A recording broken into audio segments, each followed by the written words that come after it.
E a palavra do Senhor foi publicada por toda a região.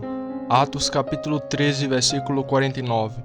Não me limitarei ao texto, sendo um antigo costume pegar textos quando pregamos, e peguei mas vou me dirigir a você em geral, sobre um assunto que tenho certeza que vai ocupar sua atenção, e tem feito por muitos dias e anos, o assunto das missões evangélicas. Estamos convencidos de que todos vocês são unânimes neste assunto, que é dever absoluto, bem como privilégio eminente da Igreja, proclamar o Evangelho ao mundo. Não concedemos que Deus fará sua própria obra sem instrumentos, mas que, como Ele sempre empregou meios na obra da regeneração deste mundo, Ele continuará a fazer o mesmo, e que cabe à Igreja fazer o máximo para espalhar a verdade onde quer que ela chegue ao ouvido do homem. Não temos duas opiniões sobre esse ponto. Algumas igrejas podem ter, mas nós não. Nossas doutrinas, embora devam levar à apatia e à preguiça, sempre se mostraram eminente e prática. Os pais das missões eram todos amantes zelosos das doutrinas da graça de Deus, e acreditamos que os grandes apoiadores do empreendimento missionário, para ser bem-sucedido, devem sempre vir daqueles que sustentam a verdade de Deus com firmeza e ousadia, e ainda assim tenham fogo e zelo com ele e deseja espalhá-lo para toda parte. Mas há um ponto sobre o qual temos grande divisão de opinião. É a razão de termos tido tão pouco sucesso em nossos trabalhos missionários. Pode haver quem diga que o sucesso foi proporcional à agência e que não poderíamos ter tido mais sucesso. Estou longe de ser da opinião deles e não acho que eles mesmos a expressariam de joelhos diante de Deus Todo-Poderoso. Não tivemos sucesso na medida que poderíamos esperar, certamente não na extensão apostólica, certamente sem nada como o sucesso de Paulo ou Pedro, ou mesmo daqueles homens eminentes que nos precederam nos tempos modernos e que foram capazes de evangelizar países inteiros levando milhares a Deus. Agora, qual é a razão para isso? Talvez possamos olhar para o alto e pensar que encontramos essa razão na soberania de Deus, que reteve seu Espírito e não derramou sua graça como antes. Estarei preparado para conceder a todos os homens que digam sobre esse ponto, pois acredito na ordenação de tudo pelo Deus Todo-Poderoso. Eu acredito em um Deus presente em nossas derrotas, assim como em nosso sucesso. Um Deus tanto no ar imóvel quanto na tempestade. Um Deus de vazantes e também um Deus de inundações. Mas ainda devemos olhar em casa para a causa. Quando Sião está com dores de parto, ele dá à luz filhos. Quando Sião é sincero, Deus é sincero sobre sua obra. Quando Sião está em oração, Deus a abençoa. Não devemos, portanto, procurar arbitrariamente a causa de nosso fracasso na vontade de Deus, mas também devemos ver qual é a diferença entre nós e os homens dos tempos apostólicos e o que os torna nosso sucesso tão insignificante em comparação com os tremendos resultados da pregação apostólica. Acho que serei capaz de mostrar uma ou duas razões pelas quais nossa santa fé não é tão próspera como era então. Em primeiro lugar, não temos homens apostólicos. Em segundo lugar, eles não realizam seu trabalho em estilo apostólico. Em terceiro lugar, não temos igrejas apostólicas para apoiá-los. E na quarto lugar, não temos a influência apostólica do Espírito Santo na medida em que a tiveram nos tempos antigos. Primeiro ponto, nós temos poucos homens apostólicos nesse tempo. Não direi que não temos nenhum. Aqui e ali podemos ter um ou dois, mas infelizmente seus nomes nunca são ouvidos. Eles não começam diante do mundo e não são conhecidos como pregadores da verdade de Deus. Tivemos uns Williams em vez, um verdadeiro apóstolo que foi de ilha em ilha, sem considerar sua vida preciosa para ele. Mas Williams é chamado para sua recompensa. Tínhamos um Skim que, trabalhando arduamente por seu mestre com seriedade, não tinha vergonha de chamar um escravo oprimido de irmão. Mas Knib também entrou em seu descanso. Ainda temos um ou dois nomes preciosos e estimados. Nós o amamos fervorosamente, e nossas orações sempre subirão ao céu em seu nome. Sempre dizemos em nossas orações: Deus abençoe homens como Monfarte. Deus abençoe aqueles que estão trabalhando diligentemente com sucesso. Mas olhe ao redor e onde podemos encontrar muitos desses homens? Eles são todos bons homens. Não encontramos nenhuma falha neles. Eles são melhores do que nós. Nós mesmos nos reduzimos a nada em comparação com eles. Mas ainda devemos dizer deles que são menos que seus pais. Eles diferem dos poderes apostólicos em muitos aspectos, que pensamos que mesmo eles não demorariam a reconhecer. Não estou falando apenas de missionários, mas também de ministros, pois entendo que temos tanto a lamentar em relação à propagação do Evangelho na Inglaterra, quanto em terras estrangeiras, e muito a lamentar a falta de homem cheio do Espírito Santo e com fogo. Em primeiro lugar, não temos homem com zelo apostólico, convertido da maneira mais singular, por uma intervenção direta do céu. Paulo, a partir de então, tornou-se um homem sério. Ele sempre foi sincero em seu pecado e em suas perseguições. Mas, depois que ele ouviu aquela voz do céu, Saulo, Saulo, por que me persegues? E recebeu o poderoso ofício do apóstolo, foi enviado como vaso escolhido aos gentios. Você mal pode conceder a profundidade, a terrível seriedade que ele manifestou. Quer comesse, quer bebesse, ou fizesse qualquer outra coisa, fazia tudo para a glória de Deus. Ele nunca perdeu uma hora, ele estava empregado seu tempo ministrando com suas próprias mãos para suas necessidades, ou então levantando as mãos na sinagoga, ou em qualquer lugar onde ele pudesse atrair a atenção da multidão. Seu zelo era tão sincero e ardente que ele não podia restringir-se a uma pequena esfera, mas ele pregou a palavra em todos os lugares. Não era suficiente para ele transmitir que ele era o apóstolo da Pisídia, mas ele também deveria para Panfilha. Não bastante que ele fosse o grande pregador da Pisília, e depois de ter pregado por toda a Ásia, ele deveria tornar um navio para a Grécia e pregar lá também. Eu acredito que não apenas uma vez Paulo ouviu em seu sonho os homens de Macedônia dizendo: venha e ajude-nos, mas todos os dias e horas ele ouviu o clamor em seus ouvidos de multidões de almas: Paulo, Paulo, venha e ajude-nos. Ele não podia deixar de pregar. Ai de mim se não pregar o Evangelho, disse ele. Deus me livre de me gloriar a não ser na cruz de Cristo. Oh, se você pudesse ter visto Paulo pregar, não teria ido embora como faz com alguns de nós, com meia convicção de que não queremos dizer o que dizemos. Seus olhos pregavam um sermão sem seus lábios. Seus lábios o pregaram, não de maneira fria, mas cada palavra caía com um poder avassalador no coração de seus ouvintes. Ele pregou com poder porque estava absolutamente sério. Você tinha a convicção quando o viu, de que ele era um homem que sentia que tinha um trabalho a fazer e que precisava fazê-lo, e não conseguia sem conter, a menos que o fizesse. Ele era o tipo de pregador que você esperaria ver descer a escada do púlpito direto para seu caixão e então ficar diante de seu Deus, pronto para seu último relato. Onde estão os homens como aquele homem? Confesso que não posso reivindicar esse privilégio. Raramente ouço um sermão solitário que chegue ao alvo com desejo sincero, profundo e apaixonado pelas almas dos homens. Não temos olhos agora como os olhos do Salvador, que poderiam chorar sobre Jerusalém. Temos poucas vozes como aquela voz fervorosa e apaixonada que parecia clamar perpetuamente: vinde a mim e eu te darei descanso. Ó Jerusalém, Jerusalém, quantas vezes que eu te ajuntar como a galinha junta teus pintinhos debaixo das asas, mas tu não quiseste. Se os ministros do Evangelho fossem mais fervorosos em sua obra de pregação, se em vez de dar palestras e dedicar grande parte de seu tempo a atividades literárias e políticas, eles pregassem a palavra de Deus e pregassem como se estivessem suplicando por suas próprias vidas, então, meus irmãos, podemos esperar grande sucesso.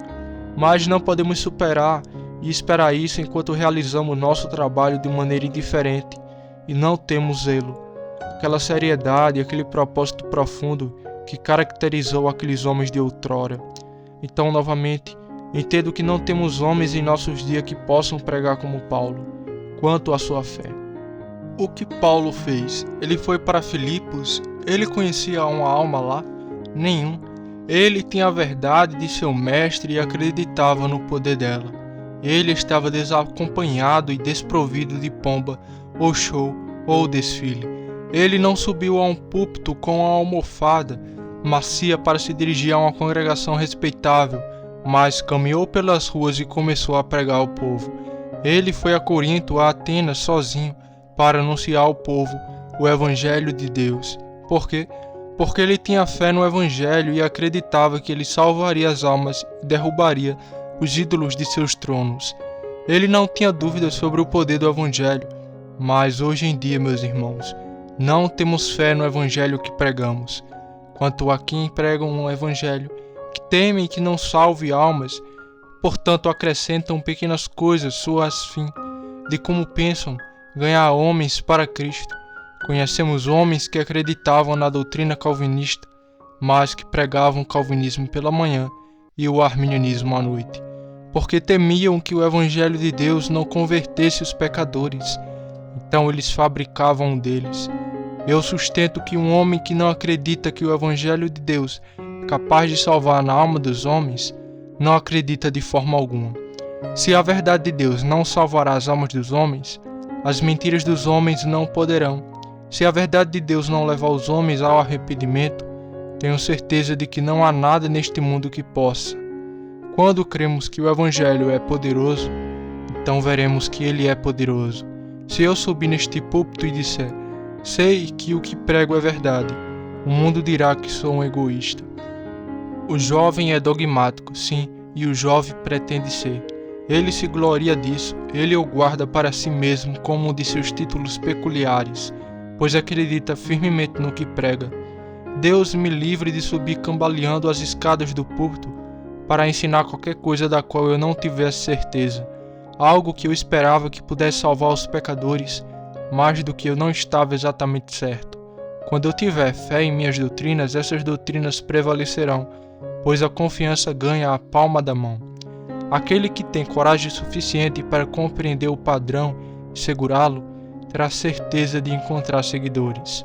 Aquele que diz, eu sei, e afirma isso com ousadia em nome de seu mestre, sem contestar, não demorará muito para encontrar homens que ouvirão o que ele diz e que dirão, este homem fala com autoridade e não como os escribas e fariseus. Essa é uma das razões pelas quais não conseguimos e não temos fé no Evangelho. Enviamos homens instruídos à Índia para confundir os Barnames eruditos. Absurdo! Deixe os Bradames dizerem o que quiserem. Temos algum negócio a discutir com eles? Oh, mas eles são tão intelectuais e tão espertos. O que temos a ver com isso? Não devemos procurar ser espertos para enfrentá-los. Deixe que os homens do mundo combatam seus erros metafísicos. Temos apenas que dizer, isso é verdade. Aquele que crer será salvo, e aquele que negar será condenado. Não temos o direito de descer do alto nível do testemunho de autoridade divina, e até que mantenhamos esse nível e saiamos como devemos fazer, cingimos com o cinto da divindade, pregando não o que pode ser verdadeiro, mas afirmando o que Deus certamente revelou, não veremos sucesso. Queremos uma fé mais profunda em nosso Evangelho. Precisamos ter certeza do que pregamos. Irmãos, entendo que não temos a fé de nossos pais. Sinto-me um pobre coitado em questão de fé. Ora, às vezes eu pensava que podia acreditar em qualquer coisa, mas agora um pouco difícil vem diante de mim. Sou tímido e tenho medo. É quando prego com incredulidade em meu coração que prego sem sucesso. Mas quando prego com fé e posso dizer, sei que meu Deus disse que na mesma hora Ele me dará o que devo pregar. E despreocupado com a estima do homem, prego o que acredito ser verdadeiro. Então é que Deus recompensa a fé e a coroa com sua própria coroa. Novamente, não temos abnegação suficiente, e essa é uma das razões pelas quais não prosperamos. Longe de mim dizer algo contra a abnegação daqueles irmãos dignos que deixaram seus países para cruzar o mar tempestuoso e pregar a palavra. Nós o consideramos homens dignos de honra, mas ainda pergunto, onde está a abnegação dos apóstolos hoje em dia? Acho que uma das maiores desgraças que já foram lançadas sobre a igreja nesses dias foi aquela última missão na Irlanda. Os homens foram para a Irlanda, mas como homens que têm a melhor parte do valor, bravos homens ousados, eles voltaram novamente, o que é tudo o que podemos dizer sobre o assunto. Por que eles não vão lá de novo? Ora, eles dizem que os irlandeses os vaiaram. Agora, você não acha que vê Paulo tirando o microscópio do bolso e olhando para o homenzinho que deveria dizer a ele: não irei lá pregar porque os irlandeses me vaiaram? O quê? Este é um pregador? Que pequena edição de um ministro ele deve ser, com certeza. Oh, mas eles jogaram pedras em nós, você não tem ideia do quanto eles nos trataram mal. Basta dizer isso ao apóstolo Paulo. Tenho certeza que você teria vergonha de fazer isso.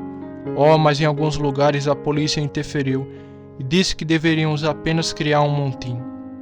O que Paulo teria dito sobre isso? A polícia interferindo? Eu não sabia que tínhamos o direito de nos importar com os governos. Nosso negócio é pregar a palavra. Se precisamos ser colocados no trono, vamos ficar ali. Finalmente não haveria nenhum dano. Oh, mas eles podem ter matado alguns de nós. É exatamente isso. Onde está aquele zelo que não considerou sua vida querida para que pudesse ganhar a Cristo?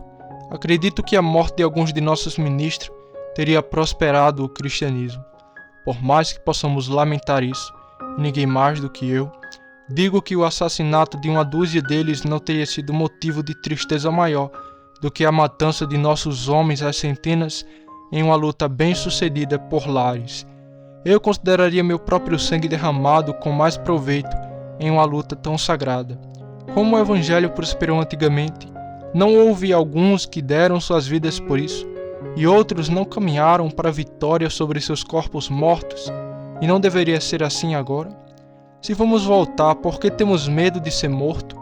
Deus sabe quando o evangelho se espalhará pelo mundo. Nós não sabemos.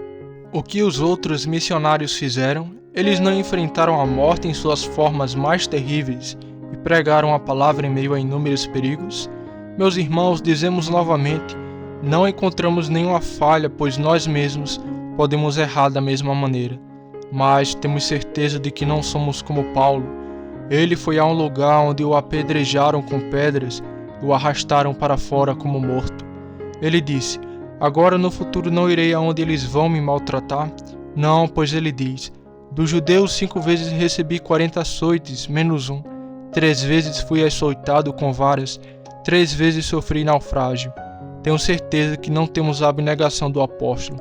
Somos meros cavaleiros do tapete e guerreiros do Hyper Park.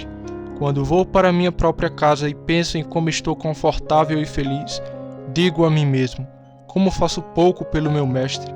Estou envergonhado por não poder negar a mim mesmo por sua verdade e ir a todos os lugares pregando sua palavra.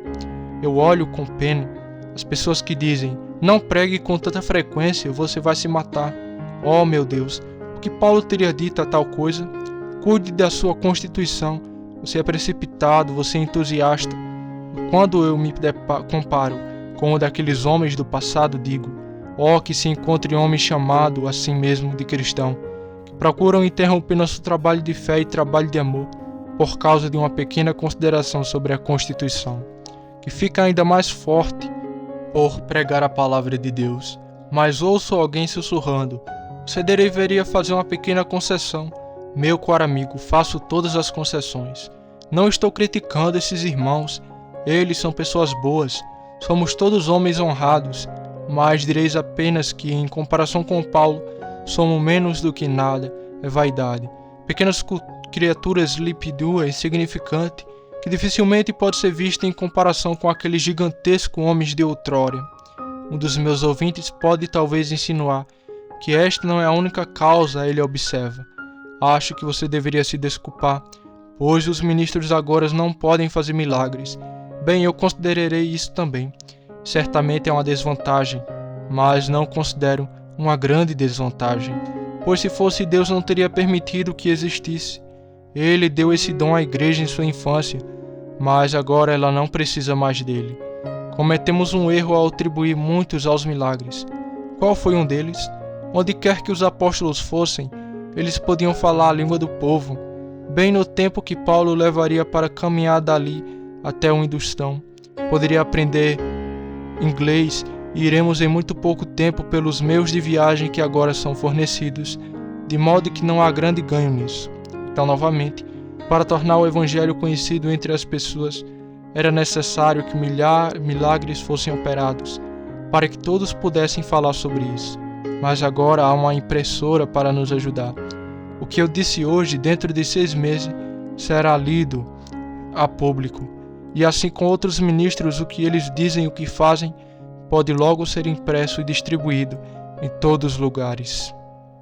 Portanto, eles têm facilidades para nos dar a conhecer que não estão muito atrás do poder dos milagres.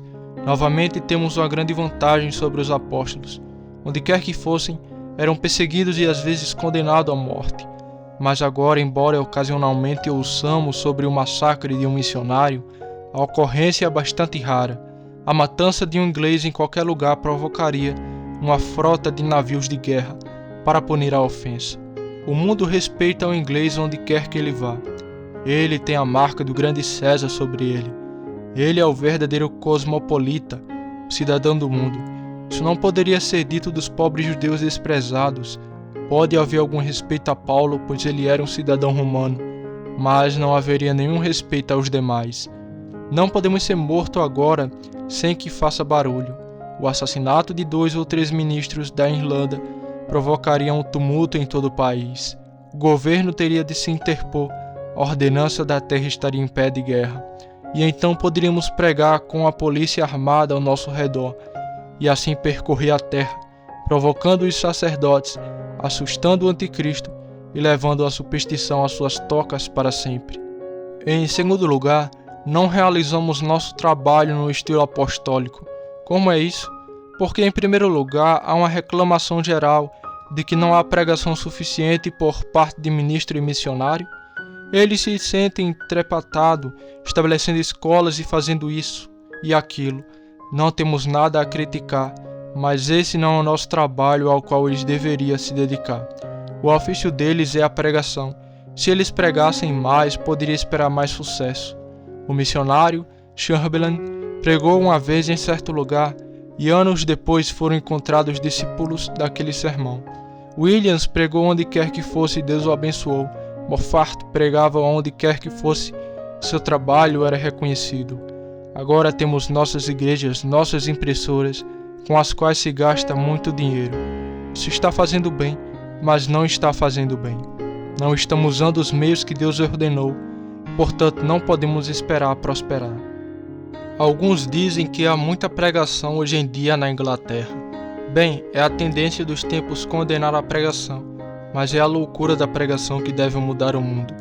Não cabe aos homens dizer, se você pregasse menos, poderia estudar mais. O estudo é bastante necessário, se você tem uma igreja estabelecida. Mas os apóstolos não precisavam de estudo.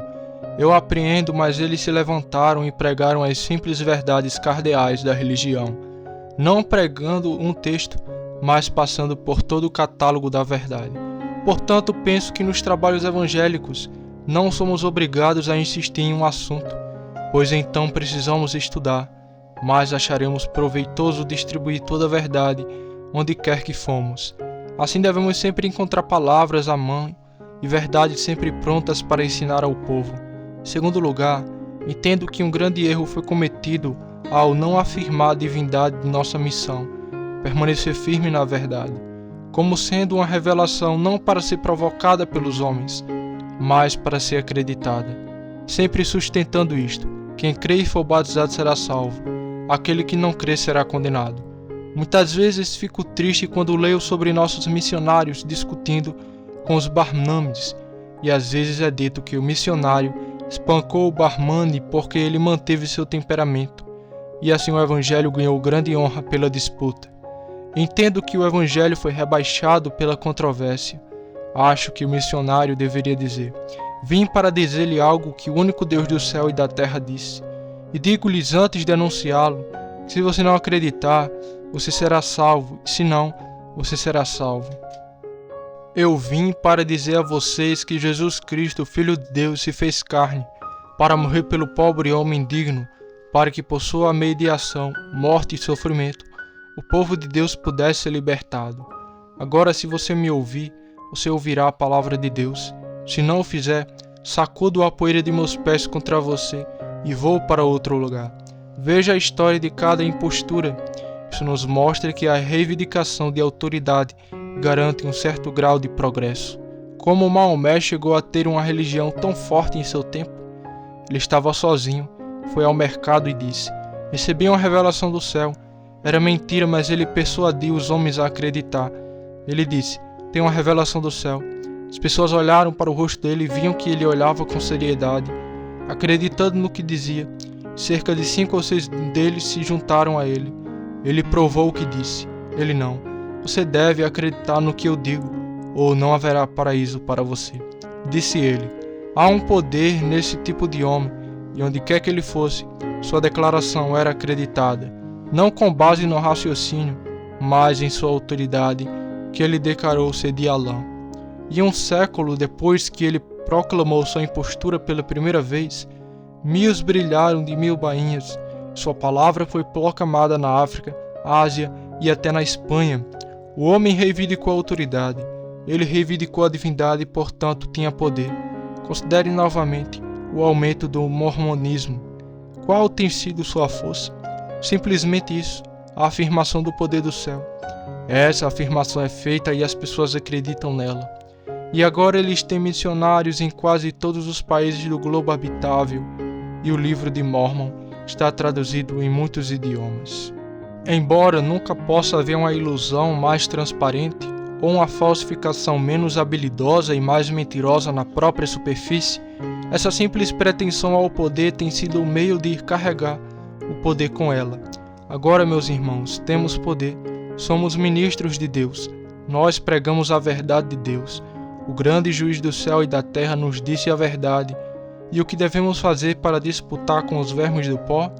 Porque devemos tremer e temê-los?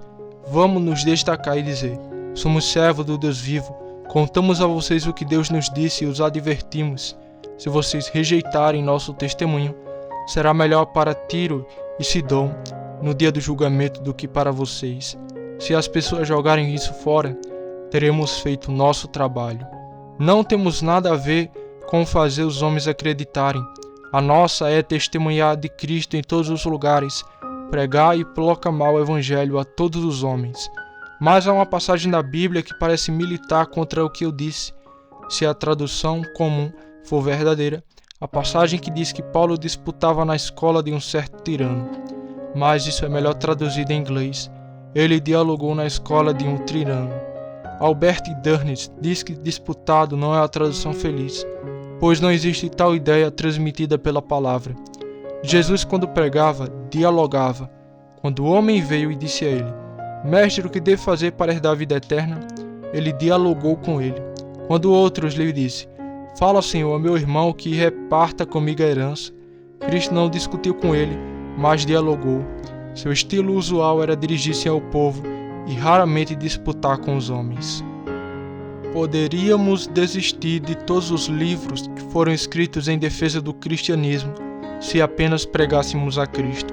Se em vez de defender os postes avançados disséssemos: Deus cuidará deles, imediatamente fizéssemos um ataque ao inimigo, então pelo Espírito Santo de Deus devemos levar tudo diante de nós.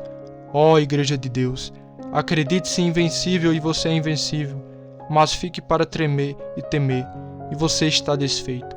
Levante a cabeça e diga: sou filha de Deus, sou a noiva de Cristo. Não pare para prová-lo, mas afirme. Marche pela terra, e reis e príncipes se curvarão diante de você, porque você assumiu suas antigas proezas e assumiu sua antiga glória. Temos mais uma observação a fazer aqui, com relação ao estilo em que vamos trabalhar.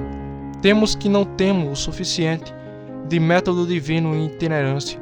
Paulo era uma grande itinerante. Ele pregava em um lugar e havia 12 convertidos. Ele fez uma igreja imediatamente. Ele não parou até ter 500, mas quando ele tinha 12 anos, ele foi para outro lugar. Uma santa mulher o acolhe. Ela tem um filho e uma filha. Eles são salvos e batizados. A outra igreja. Então ele continua. Onde quer que ele vá, o povo acredita e é batizado. Onde quer que ele encontre uma família que crê, ele e o seu companheiro batiza toda a casa. Segue seu caminho ainda formando igrejas e nomeando presbíteros sobre elas. Nós, hoje em dia, vamos nos instalar em um lugar, fazer dele uma instalação, contorná-lo aos poucos e pensar que esse é o caminho para o sucesso. Não. Devastar um continente. Tente grandes coisas e grandes coisas serão feitas. Mas eles dizem que se você apenas passar por um lugar, ele será esquecido como a chuva de verão, que emudece tudo, mas não satisfaz ninguém. Sim, mas você não sabe quantos eleitos de Deus podem estar lá. Você não tem que parar em um lugar. Siga em frente. Os eleitos de Deus estão em toda parte. Eu protesto se não pudesse itinerar por este país da Inglaterra. Eu não suportaria pregar. Se eu pregasse aqui para sempre, muitos de vocês se tornariam endurecidos pelo Evangelho. Eu amo ir virando aqui e ali em outros lugares. Muita maior ambição é esta, que eu seja encontrado percorrendo toda a terra, bem como manter do meu quartel-general em uma posição. Eu sustento que a itinerância é o grande plano de Deus. Deveria haver ministros e pastores fixos, mas aqueles que são como apóstolos deveriam itinerar muito mais do que eles. Mas tem uma terceira coisa a dizer que vai impressionar alguns de nós, isto é, não temos igrejas apostólicas. Se você tivesse visto a igreja apostólica, que coisa diferente pareceria para uma de nossas igrejas? Tão diferente, eu quase disse, como a luz da escuridão, tão diferente quanto o leito raso do riacho, seco pelo verão, e do poderoso rio ondulante, sempre cheio, sempre profundo e claro, e sempre correndo para o mar. Agora, onde está nossa oração comparada com a deles? Acredito que sabemos algo sobre o poder da oração aqui, mas não acho que oramos como eles. Eles partiam o pão da casa em casa e comiam com singeleza de coração, dando glória a Deus. Não havia um membro da igreja como regra que fosse indiferente. Eles entregaram suas almas totalmente a Deus, e quando Ananias e Safira dividiram o preço, foram golpeados com a morte por seus pecados. Orássemos tão profunda e fervorosamente quanto eles, teríamos tantos sucessos. Qualquer medida de sucesso que possamos ter tido aqui foi inteiramente devido sobre Deus e às suas orações. E onde quer que eu tenha ido, tenha me gabado de ter um povo que ora, que outros ministros tenham um povo tão fervoroso, que os missionários recebam o máximo de orações da igreja, e tudo sendo igual. Deus os abençoará e haverá maior prosperidade do que nunca. Não temos o modo apostólico de liberdade. Nos dias dos apóstolos eles davam todos seus bens. Não foi exigido deles então, e não é agora. Ninguém pensa em pedir tal coisa, ainda corremos para o outro extremo, e muitos não dão nada. Homens que têm milhares e dezenas de milhares são tão eternamente atenciosos com suas famílias, embora sejam providas, que não dão nada além de criada, que se senta ao lado deles. É um ditado comum que os membros das igrejas cristãs não dão proporcionalmente à sua riqueza. Demos porque é gentil e respeitável. Muitos de nós doamos, espero, porque amamos a causa de Deus. Mas muitos de nós dizemos: existe um pobre pedreiro trabalhando duro, semana toda, ganhando apenas o suficiente para manter sua esposa e família. Ele dará um xerlim. Agora tenho tantas libras por semana. Sou um homem rico. O que devo dar? Porque darei meia coroa. Outro diz: darei 10 esta manhã. Agora, se eles medissem sua riqueza em comparação com a deles, deveriam que ele dá tudo o que resta acima da sua manutenção, enquanto eles não dão comparativamente nada. Meus irmãos, não somos meio cristão, por isso não temos meio sucesso. Somos cristianizados, mas questiono se somos completamente. O Espírito de Deus não entrou em nós para nos dar aquela vida, fogo e alma que eles tinham naqueles tempos antigos. Mas quarto ponto. Mas finalmente, como resultado das outras coisas que aconteceram antes, talvez em parte também como causa delas, não temos o Espírito Santo na medida que atendeu os apóstolos. Não vejo razão alguma para que nesta manhã, se Deus assim o desejasse, eu não me levantasse e pregasse um sermão que deveria ser um meio de converter todas as almas neste lugar. Não vejo razão para que eu não deva amanhã pregar um sermão que deveria ser o meio de salvação de todos os que ouviram, se Deus o Espírito fosse derramado. A palavra é capaz de converter, tanto quanto Deus o Espírito deseja aplicá-la. E não vejo razão para que, se os convertidos chegam aos poucos agora, não deve haver um tempo que em centenas de milhares venham a Deus. O mesmo sermão que Deus abençoa a 10, se Ele quisesse, poderia abençoar a 100. Não sei se nos últimos dias, quando Cristo vier e começar a tomar o reino para si, todos os ministros de Deus serão tão bem-sucedidos quanto Pedro no dia de Pentecostes. Tenho certeza de que o Espírito Santo é capaz de tornar a palavra bem-sucedida, e a razão pela qual não prosperamos é que não temos o Espírito Santo nos atendendo com poder e energia, como eles tinham então. Meus irmãos, se tivéssemos o Espírito Santo sobre nosso ministério, isso significaria muito pouco sobre nosso talento. Os homens podem ser pobres e incultos, sua palavra pode ser quebrada, sem gramática. Pode não haver períodos pólidos de Al ou trovões gloriosos de Charmels, mas se houvesse o poder do Espírito os acompanhando, os evangelistas mais humildes seriam mais bem-sucedidos do que o mais pomposo dos teólogos ou o mais eloquente dos pregadores. É a graça extraordinária, não o talento, que ganha o dia. O poder espiritual extraordinário, não o poder mental extraordinário. O poder mental pode encher uma capela, mas o poder espiritual enche a igreja. O poder mental pode reunir uma congregação. O poder espiritual salvará almas. Queremos poder espiritual. Conhecemos alguns diante dos quais nos reduzimos a nada quanto ao talento, mas que não têm poder espiritual. E quando falam, não têm o Espírito com eles.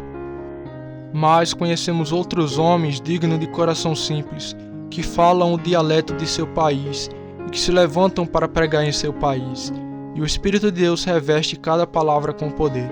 Corações são partidos, almas são salvas, e pecadores nascem de novo. Espírito do Deus vivo, nós queremos você. Você é a vida, a alma, você é a fonte do sucesso do seu povo. Sem ti, nada podemos fazer. Contigo eles podem fazer tudo. Assim, tentei mostrar-lhe o que considero serem as causas de nosso insucesso parcial. E agora permita-me com toda seriedade rogar a vocês, em nome de Cristo e do Santo Evangelho, que vocês se estimulem em esforços renovados para a propagação de sua verdade, e a orações mais fervorosas para que seu reino venha e sua será feito, assim na terra como no céu. Meus amigos, eu poderia mostrar a vocês as dezenas de milhares de espíritos que agora estão caminhando na escuridão exterior.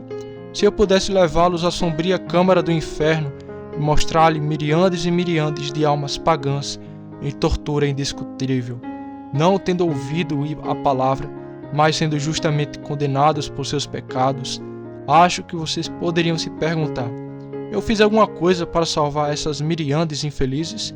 Eles foram condenados e posso dizer que estou limpo de seu sangue? Deus misericordioso, que tais saias estiverem livres do sangue de meus semelhantes, terei motivos eternos para te abençoar no céu. Igreja de Cristo, você tem grandes motivos para se perguntar se está bastante limpo neste assunto. Vocês dizem com muita frequência, filhos de Deus: sou eu, guardião do meu irmão? Você é muito parecido com Caim. Você não se pergunta se Deus exigirá o sangue de seus semelhantes de suas mãos? Há uma verdade que diz: se o vigia não os avisar, eles perecerão, mas seu sangue ele exigirá das mãos do vigia. Deveria haver mais de nós pregando aos pagãos. No entanto, talvez sejamos indolentes e fazendo pouco ou nada.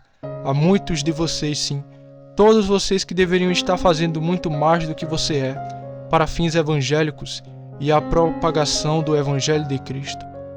Coloque esta pergunta em seus corações: serei capaz de dizer ao espírito condenado, se ele me encontrar no inferno: pecador, fiz tudo o que pude por você? Receio que alguns terão que dizer: não fiz. É verdade que eu poderia ter feito mais, eu poderia ter trabalhado mais, mesmo que não tivesse sucesso, mas não fiz.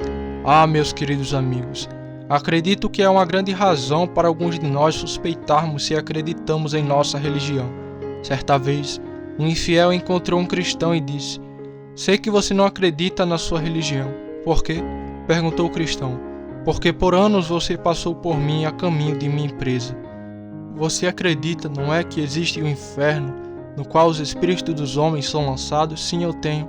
Você acredita que, a menos que eu acredite em Cristo, devo ser enviado para lá? Sim, você não sabe, que tenho certeza, porque se o fizesse, seria um miserável desumano, por passar por mim, dia após dia, e nunca me contar sobre isso, ou me avisar sobre isso.